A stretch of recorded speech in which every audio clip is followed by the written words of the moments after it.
안녕하세요. 행복한 안식일입니다. 저는 앞으로 여러분들과 함께 이 예수님의 비유를 살펴보려고 합니다. 예수님께서는 비유를 통해서 이 천국을 말씀하시기도 하시고 하나님의 마음을 표현하기도 하셨죠. 한마디로 비유라는 것은 하늘에 있는 것을 이 땅에 있는 것들을 통해 설명하신 것입니다. 그런 의미에서 우리가 앞으로 살펴볼 예수님의 비유를 통해서 하나님에 대한 보다 분명한 이해와 또 하늘을 향한 소망이 더 커지게 되기를 바랍니다. 오늘은 예수님의 비유 중에서 우리가 너무나도 잘 아는 비유죠. 바로 탕자의 비유를 살펴보려고 합니다.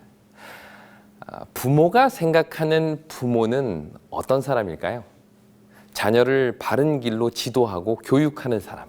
그래서 늘 자녀들에게 훈계하고 가르치며 때로는 매를 들기도 하는 사람으로 생각합니다. 그렇다면 바꾸어서 자녀가 생각하는 부모는 어떤 사람일까요? 이 자식 입장에서 볼 때 부모는 부모의 선택을 강요하고 옳고 그름의 기준이 되려고 하는 사람으로 느껴지기도 합니다. 제 자녀들도 종종 하는 이야기가 왜 아빠 맘대로 해요? 라는 말인데요. 아이들이 하루 종일 밖에서 놀다가 집에 저녁에 들어오면 가장 하기 싫어하는 일이 있습니다. 그게 뭘까요? 바로 씻는 것입니다.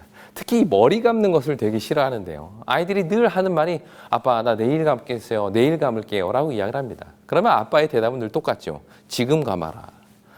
이렇게 시작된 대화는 계속 이어집니다. 왜 그래야 되냐. 어차피 내일도 땀을 흘릴 거니까 내일 감겠다. 그러면 저는 하루 종일 땀을 흘렸고 놀았으니 씻어야 된다. 그러면 아이들 대답하죠. 아니다. 지금 다 말랐다. 대화가 이제 이 정도 진행이 되면 그 다음에는 이제 명령으로 들어갑니다. 셋셀 동안 얼른 옷 벗고 들어가. 그러면 이제 아이는 억지로 샤워장에 들어가면서 이 한마디를 던집니다. 왜 아빠는 아빠 맘대로만 해요? 부모가 보기에 너무나도 당연하고 가장 좋은 선택이지만 자식들이 볼 때에는 그게 강제이고 독재이며 자유의 억압처럼 느껴지기도 한다는 것입니다. 내 맘대로 하고 싶은데 왜 늘 아빠 맘대로만 하라는 건지 자식은 그게 잘 이해가 안 되는 것이죠. 여러분들은 어떠십니까? 혹시 자녀의 입장에 있는 분이 계시다면 여러분들도 혹시 부모로부터 강요당하고 자신의 선택권을 박탈당하고 있다고 생각한 적이 없으신가요? 대학을 선택하고 전공을 결정하는 일에 얼마나 여러분들의 선택이 반영되었습니까? 직장을 구하고 연애를 하고 결혼을 하는 일에 여러분은 얼마나 주도적인 선택을 했느냐는 것입니다. 혹시 여러분이 부모 입장이라면 바꿔서 얼마나 자녀들의 선택을 존중해 주셨습니까? 신앙도 마찬가지입니다. 우리 자녀들 중에 자발적으로 신앙하고 있는 사람이 몇이나 될까요? 제가 대학에 있다 보니까 고등학생까지는 교회 잘 다니던 친구들이 대학에 오면 신앙을 버리는 학생들을 종종 만납니다. 더군다나 집을 떠나서 이제 기숙사에 들어오면 얘가 교회를 가는지 마는지 뭐 성경을 읽는지 마는지 제육덮밥을 먹는지 마는지 부모가 알 길이 없죠. 부모를 떠나자 자녀에게는 자유가 생기고 선택이 보장이 됩니다. 바로 그때 나는, 내 자녀는 어떤 선택을 하게 될까요?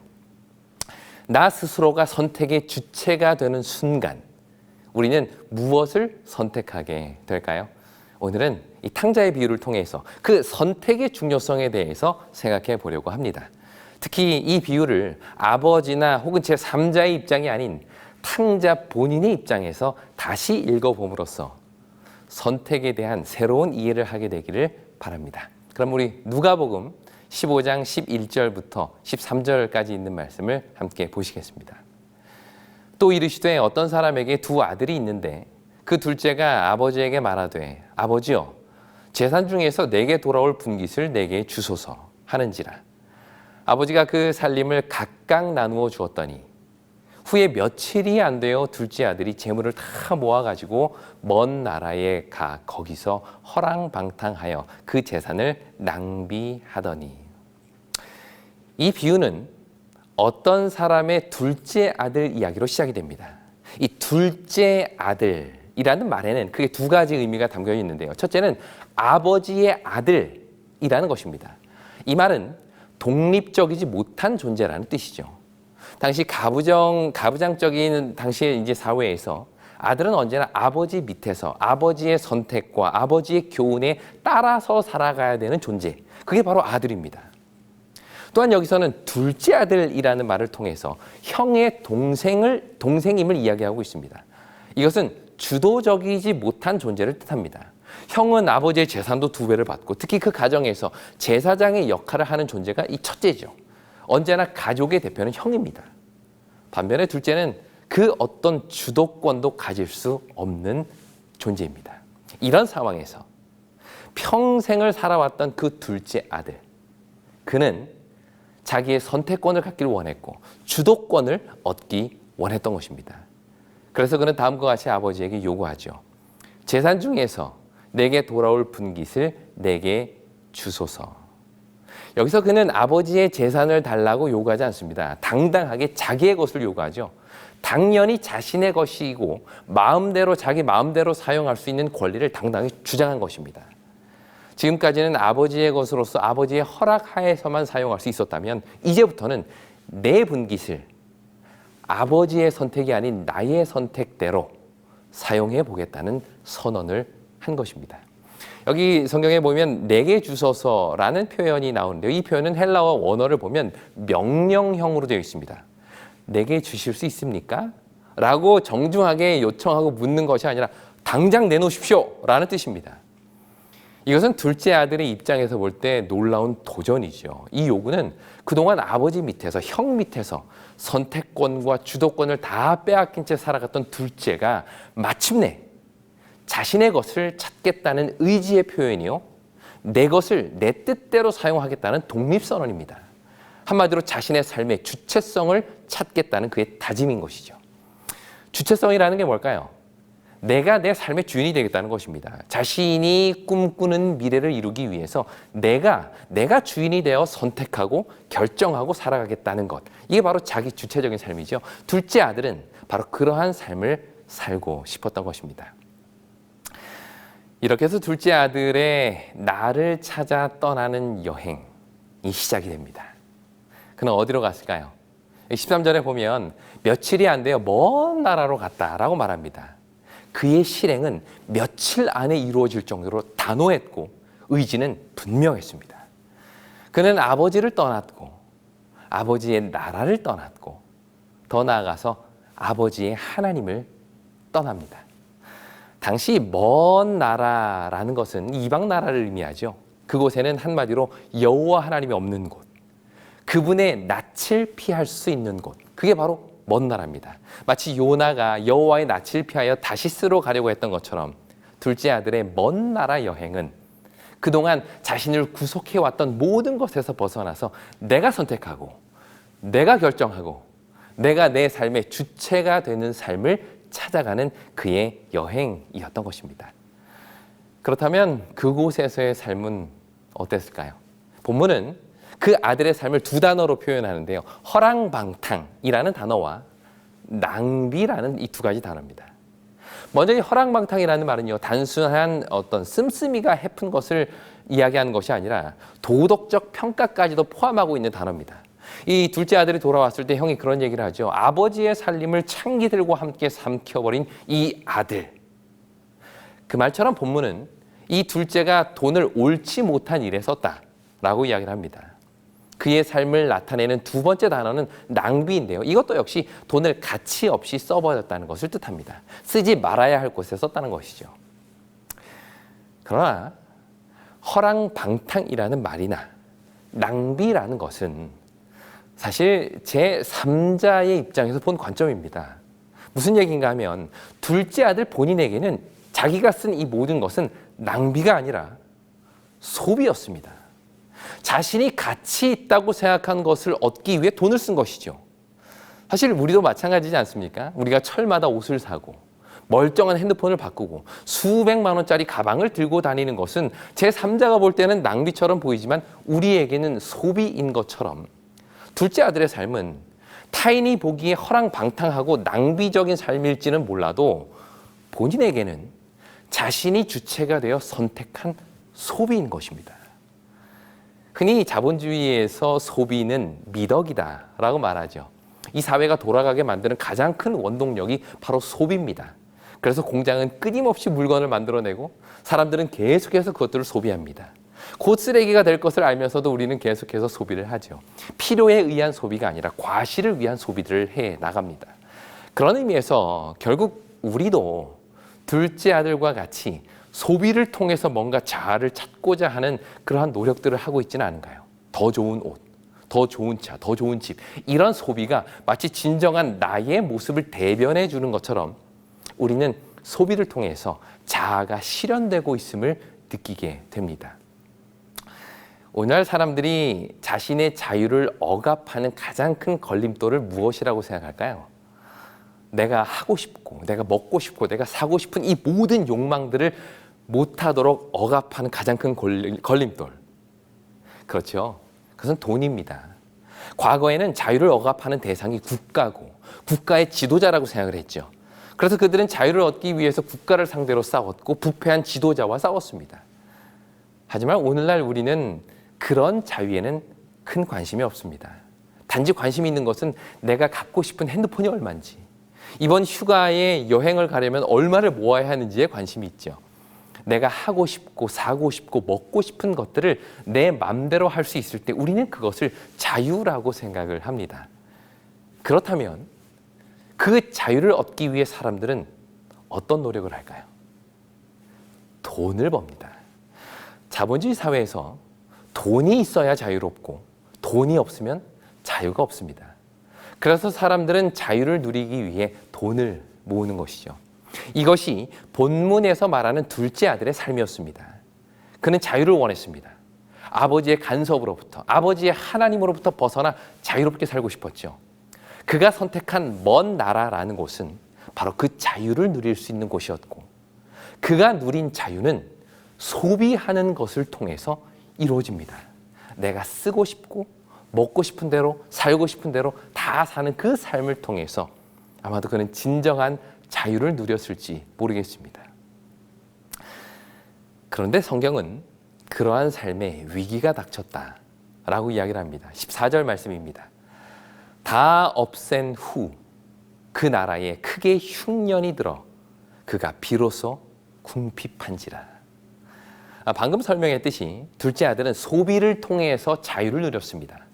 어쩌면 그는 자신의 것을 본인이 원하는 방식대로 다 소비했기에 나는 후회 없는 삶을 살았다라고 생각할 수도 있습니다. 나는 충분히 세상을 즐겼다. 나는 내 삶에 만족한다 라고 말이죠. 그런데 문제는 그의 재산은 다 끝났는데 그의 삶은 아직 끝나지 않았다는 것입니다. 소비를 통해서 자아를 실현하고 내 삶의 주체성을 찾으려고 노력했던 그 둘째 아들은 더 이상 소비할 것이 없어지자 주체성도 잃어버리고 맙니다. 소비를 통해서 나를 찾으려고 했던 자들은 가진 것이 없어지는 순간 자신의 주체성도 사라지게 되는 것이죠. 또한 본문은 그 나라에 크게 흉년이 들었다라고 말합니다. 여기서 말하는 그 나라는 어떤 나라일까요? 나로 하여금 주체적 삶을 살게 해주는 나라, 내가 나답게 살 수 있게 해주는 나라, 내가 선택하고 내가 원하는 길을 가고 내가 소비하고 싶은 것을 소비할 수 있는 나라, 아들이 늘 동경하고 꿈꿔왔던 바로 그 나라였습니다. 이 나라는 오늘날 우리에게는 자신을 실현할 수 있는 어떤 대학일 수도 있겠고요, 어떤 직장일 수도 있고 경제적인 풍요로움일 수도 있겠습니다. 또한 이 나라는 내가 추구하는 가치관일 수도 있고요, 내 삶을 이끄는 철학일 수도 있겠죠. 마치 거기에 가면 내가 하고 싶고 내가 원하는 삶을 살 수 있는 것 같은 막연한 기대를 주는 바로 그런 곳입니다. 그런데 성경은 바로 그 나라에 흉년이 들었다라고 이야기를 합니다. 주체적인 소비를 통해서 나를 발견하고 더 이상 아버지의 교훈과 하나님의 율법이 통용되지 않는 곳에서 내가 원하고 내가 선택한 방식대로 삶을 살 수 있었던 그곳에서 그는 비로소 궁핍함을 겪게 됩니다. 그렇게 되자 이 둘째 아들은 이렇게 행동하죠. 15절과 16절입니다. 가서 그 나라 백성 중 한 사람에게 붙여 사니 그가 그를 들러 보내어 돼지를 치게 하였는데 그가 돼지 먹는 쥐업 열매로 배를 채우고자 하되 주는 자가 없는지라. 궁핍함을 맞게 된 둘째 아들이 할 수 있는 선택은 오직 하나, 누군가에게 붙여 사는 것이었습니다. 붙여 산다는 말은 누군가에게 예속된 상태를 의미하는데요. 이것은 스스로 살 수 없는 상태를 의미합니다. 누군가에게 붙여 그가 주는 밥을 먹고 그가 시키는 일을 해야만 비로소 살 수 있는 존재가 된 것이죠. 한마디로 주체성이 완전히 사라진 상태가 된 것입니다. 주체성을 찾기 위해 떠난 그가 또다시 누군가의 손 안으로 들어오게 된 것입니다. 본문은 이것을 품꾼이라고 표현을 합니다. 품꾼이 된 사람의 삶은 어떤 것일까요? 본문은 그것을 세 가지로 표현을 합니다. 첫째는 15절에 그가 그를 들러 보내요 라고 말합니다. 그는 주인이 보내면 갈 수밖에 없는 존재가 된 것입니다. 자신이 스스로 주인이 되는 주체적인 삶에서 그 삶을 찾아서 떠난 이 둘째 아들은 결국 또다시 누군가의 명령에 따라 보내면 갈 수밖에 없는 존재로 전락해 버렸다라고 본문은 우리에게 이야기를 하죠. 두 번째 표현은 돼지를 치게 하였는데 라는 표현입니다. 본문은 아들이 돼지를 쳤다라고 말하지 않고 돼지를 치게 하였다라고 말합니다. 이게 무슨 차이일까요? 자의는 사라지고 타의에 의해서 움직이는 존재가 됐다는 말입니다. 내 돈줄을 잡고 있는 사람의 손에 붙들려서 지극히 수동적인 삶, 타의적 삶을 살게 되었다는 표현이죠. 왜 하필 본문은 돼지를 치게 했다라고 이야기할까요? 그렇습니다. 유대인들에게 돼지는 부정한 짐승이죠. 그런데 둘째 아들은 자신이 가장 혐오하고 하기 싫어하는 그 일을 주인이 시키니까, 주인이 하라고 하니까 어쩔 수 없이 하게 된 상태가 되었다는 것입니다.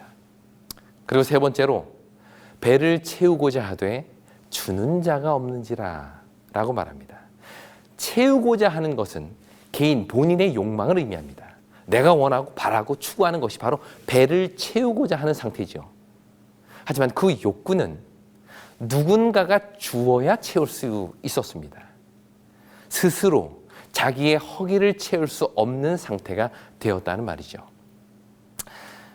이 아들에게 주어진 것은 아무것도 없었습니다. 본인의 허기를 채우고자 하는 욕구가 있었지만 아무도 그에게 주는 자가 없었기 때문이죠. 결국 그는 주체적인 존재가 아닌 철저히 의존적인 존재로 전락해 버렸다고 성경은 이야기합니다. 자, 지금까지 내용을 한번 정리해 보겠습니다. 집을 떠나기 전에 둘째 아들은 어떤 존재였을까요? 첫째로 그는 아버지의 아들로서 독립적이지 못한 존재였고 그는 형의 동생으로서 주도적이지 못한 존재였습니다. 독립적이지 못하고 주도적이지 못했던 이 둘째 아들은 자기 주도적인 삶, 자신이 주체가 되는 삶, 진정한 나를 찾는 삶을 위해 먼 나라로 여행을 떠납니다. 거기서 그는 소비라는 형태를 가지고 자기를 찾고자 했죠. 하지만 소유가 다 사라지자 주체성도 사라집니다. 그리하여 둘째 아들은 누군가에 붙여 살 수밖에 없는 존재가 된 것이죠. 주인이 보내는 대로 가고 주인이 시키는 대로 일하고 주인이 주는 대로 먹을 수밖에 없는 매우 수동적인 존재가 되어버린 것입니다. 그렇다면 이렇게 가난한 품꾼이 되어버린 둘째 아들, 그가 간절히 바라고 희망한 것은 무엇일까요? 17절은 이렇게 이야기를 합니다. 이에 스스로 돌이켜 이르되 내 아버지에게는 양식이 풍족한 품꾼이 얼마나 많은가. 나는 여기서 줄여 죽는구나. 가난한 품꾼의 소망은 다시 아들이 되는 것이 아닙니다. 그의 꿈은 풍족한 품꾼이 되는 것이었죠. 주체적인 삶을 살기 위해 먼 길을 떠났던 그 아들은 결국 그 길 끝에서 궁핍함을 경험하고 마침내 가난한 품꾼이 됩니다. 그런 가난한 품꾼의 유일한 희망은 풍족한 품꾼이 되는 것이었죠. 힘든 일을 시켜도 좋고 일주일에 7일을 다 일해도 좋고 새벽에 나갔다가 밤늦게 들어와도 좋고 어떤 일이든 시키는지 다 할 수 있다는 것입니다. 뭐만 하면 내 삶을 풍족하게만 해주면, 마치 오늘날 돈만 많이 주면 나는 어떤 일이든 남이 시키는 대로 다 살 수 있다라고 말하는 사람들처럼 말입니다. 이렇게 가난한 품꾼에서 풍족한 품꾼을 꿈꾸었던 둘째 아들은 마침내 아버지에게 돌아가 자신의 희망사항을 이렇게 이야기를 합니다. 18절과 19절입니다. 내가 일어나 아버지께 가서 이르기를 아버지, 내가 하늘과 아버지께 죄를 지었사오니 지금부터는 아버지의 아들이라 일컬음을 감당치 못하겠나이다. 나를 품꾼의 하나로 보소서 하리라 하고, 다시 아버지에게로 돌아온 그는 아들이 되는 것은 꿈도 못 꿉니다. 꿈이 있다면, 그가 꿀 수 있는 꿈이 있다면 풍족한 품꾼, 잘 먹고 잘 살 수 있는 품꾼이 되는 것, 그 품꾼이 되게 해달라는 것이 그의 꿈이었죠. 그러나 이에 대한 아버지의 반응은 달랐습니다. 22절입니다. 아버지는 종들에게 이르되 제일 좋은 옷을 내어다가 입히고 손에 가락지를 끼우고 발에 신을 신기라. 본문은 지금 무엇을 말해주고 있는 걸까요? 돌아온 아들에게 제일 좋은 옷을 입히고 손에 가락지를 끼우고 발에 신을 신기는 이 아버지는 지금 이 아들에게 무엇을 보여주는 걸까요? 아버지는 지금 이 행동을 통해서 이렇게 외치는 것입니다. 너는 품꾼이 아니라 내 아들이다. 너희의 삶은 더 이상 풍족한 품꾼이 되는 것이 아니라 다시 내 아들이 되는 것, 다시 아버지의 아들이 되는 것이다 라고 말이죠. 이것이 다시 돌아온 둘째 아들을 향한 아버지의 외침인 것입니다. 이것은 오늘 우리에게 무엇을 보여주고 있는 걸까요? 둘째 아들에게 있어서 아버지라는 존재가 어쩌면 우리에게는 하나님이라는 존재가 아닐까요? 하나님과 함께 사는 삶은 내가 하고 싶은 것도 못하고 내 자유도 사라지고 오직 하나님이 원하는 대로, 하나님이 명하신 대로 복종하면서 살아가야 되는 그런 삶이 아닙니까? 그래서 그 삶이 답답하고 벗어나고 싶지는 않으신가요?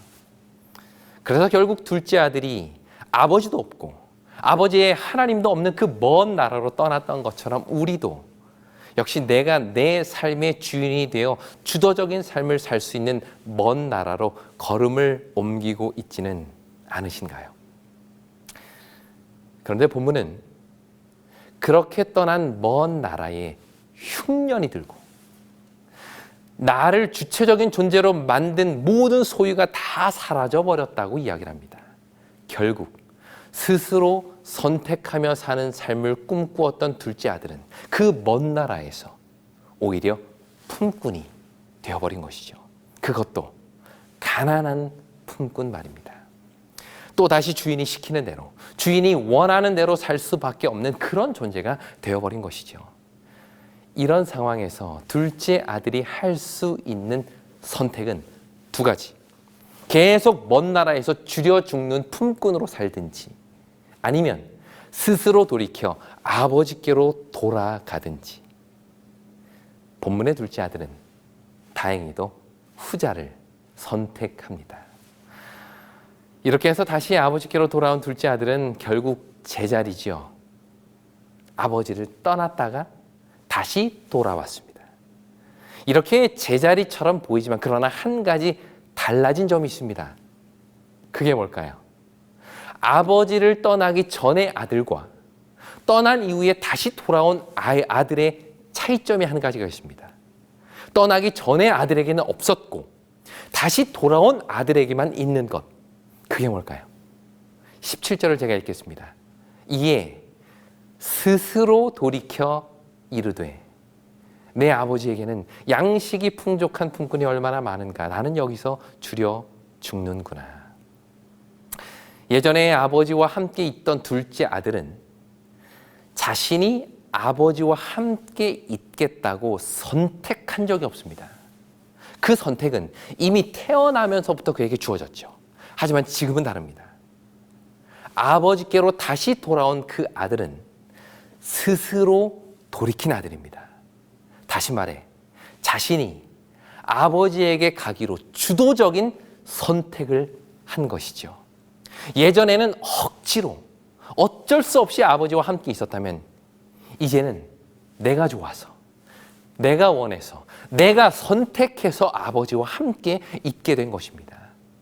겉으로 볼 때에는 처음이나 지금이나 똑같이 아버지와 함께 있는 것 같지만, 그래서 제자리 걸음한 것 같지만, 이전의 아들과 지금의 아들은 전혀 다른 존재입니다. 왜냐하면 다시 돌아온 아들에게는 바로 선택이 있었기 때문이죠. 제가 아는 한 분의 이야기입니다. 이분은 흔히 말하는 PK, 목회자 자녀였습니다. 그러다 보니 그는 태어나면서부터 신앙을 갖게 됐죠. 선택한 것이 아니라 주어진 것이었습니다. 어릴 때야 부모가 하라는 대로 하고 가자는 대로 가고 기억절도 줄줄 외우고 설교대회 나가면 늘 1등이었습니다. 그런데 점점 자라면서 이 신앙이 답답함을 느끼게 됩니다. 뭐 하나 결정할 때에도 내가 원하는 게 아니라 늘 하나님의 뜻이 무엇인지 찾아야 하는 것이죠. 그게 싫었습니다. 대학을 결정할 때에도 내가 하고 싶은 것은 따로 있는데 부모님은 억지로 자기가 가고 싶은 대학이 아닌 다른 대학, 자기가 가고 싶은 과가 아닌 다른 학과로 억지로 들어가게 된 것이죠. 어쩔 수 없이 그 학과에 들어가서 억지로 4년을 공부합니다. 공부도 사실은 안 하고 교회도 안 가고 내가 하고 싶은 대로 내 삶의 주인이 되는 삶을 살기 시작하게 되죠. 그렇게 직장을 구하고 결혼을 하고 부모로부터 완전히 독립하게 됩니다. 그런 삶을 산 지 20년. 마침내 그는 그의 삶에서 궁핍함을 느끼기 시작합니다. 사실 그때가 처음은 아니었죠. 내가 선택한 삶을 살면서도 순간순간 공허함과 허무함을 느꼈지만 무시하고 덮어두었습니다. 이게 내가 원하는 삶이라고 스스로를 위로하면서 말이죠. 그런데 어느 순간 더 이상 그 궁핍함을 견딜 수 없는 상황에 이르게 됩니다. 그는 그때 비로소 스스로 선택하여 교회 주소록을 찾기 시작합니다. 그리고는 어느 안식일에 집과 가장 가까운 교회를 찾게 되죠. 처음 오는 교회지만 그 모든 것이 낯설지 않게 느껴지는 이유는 뭘까요? 그는 거기서 지금까지 자신을 기다리고 계신 아버지 하나님을 만나게 되었다라고 고백을 합니다. 그는 비로소 스스로 선택한 아버지와의 삶을 시작하게 된 것이죠. 이 모습이 얼마든지 우리의 이야기가 될 수 있습니다. 우리는 둘째 아들이 걸었던 이 길 중에 어디쯤에 서 계신가요? 오늘 말씀을 마무리하면서 그가 걸었던 길을 한번 요약해 보도록 하겠습니다. 첫째는 자신의 선택이 없이 억지로 아버지와 함께한 단계입니다. 어떤 분은 모태신앙으로 태어나서 습관적으로 신앙을 하긴 하지만 그 속에 기쁨도 없고 만족도 없고 감사도 없는 신앙을 하고 계시진 않으십니까? 1단계입니다. 그 다음 단계는 자신의 선택으로 아버지를 떠나 허랑방탕하게 사는 단계입니다. 신앙 안에서 사는 것이 답답하고 숨막혀서 하나님을 떠나 내가 원하는 대로, 내가 하고 싶은 대로 마음껏 소비를 누리며 사는 사람들도 있을 것입니다. 바로 이 두 번째 단계에 계신 분이시겠죠. 세 번째 단계는 허랑방탕한 삶을 산 이후에 비로소 궁핍함을 경험한 단계입니다. 그렇게 살다 보니, 그렇게 소비를 통해서 내가 뭔가 나를 채워보려고 하니 뭔가 채워지고 행복하고 삶이 즐거울 줄 알았는데 점점 더 공허하고 무의미함을 느끼고 있는 분들도 계실지 모르겠습니다. 삶의 궁핍함을 경험하는 단계, 바로 이 세 번째 단계입니다. 그리고 마지막 네 번째는요, 스스로 돌이켜 스스로 선택하여 아버지께로 돌아오는 단계입니다. 이러한 궁핍함을 도저히 스스로 해결할 수 없어서 이 시간 다시 하나님 앞에 통회하는 마음으로 나와 계신 분들이 계시겠죠. 나 같은 사람도 받아주실까라는 두려운 마음으로 낯설고 어색하지만 다시 아버지께로 돌아온 그 사람들, 바로 네 번째 단계입니다. 물론 우리가 다 둘째 아들처럼 먼 나라로 떠나는 것은 아닙니다. 오히려 이것은 어떤 의미에서는 용기 있는 자들의 선택이죠. 보다 많은 사람들은 아버지와 함께 있으면서 그 마음으로 늘 먼 나라를 동경하면서 삽니다. 사실 이게 누구 이야기일까요? 맞습니다. 바로 맏아들의 이야기입니다. 이 비유, 탕자의 비유의 후반부에 가면 맏아들의 이야기가 나오는데 그 이야기는 다음 시간에 나를 찾아 떠나는 여행 2라는 제목으로 자세히 여러분들과 나누도록 하겠습니다. 오늘 설교를 마무리하면서 저는 여러분께 묻고 싶습니다. 진정한 주체성이란 무엇일까요? 오늘 본문은 우리에게 말합니다. 진정한 자유는 바로 아들이 되는 것입니다. 아들의 삶을 살기로 선택하는 것. 이것이 가장 주체적인 삶입니다. 그 선택의 시간이 오늘 우리에게도 있게 되기를 간절히 바랍니다. 지금까지는 부모의 하나님, 가족의 하나님, 내 아내의 하나님, 혹은 시부모의 하나님 아래 살아왔다면 이제는 내가 선택한 하나님을 만나게 되기를 간절히 바랍니다. 그 여행 끝에 우리를 기다리고 계시는 아버지 하나님을 만나는 놀라운 이야기가 우리의 각자의 삶에서 펼쳐지게 되기를 간절히 바라면서 오늘 말씀을 마치겠습니다.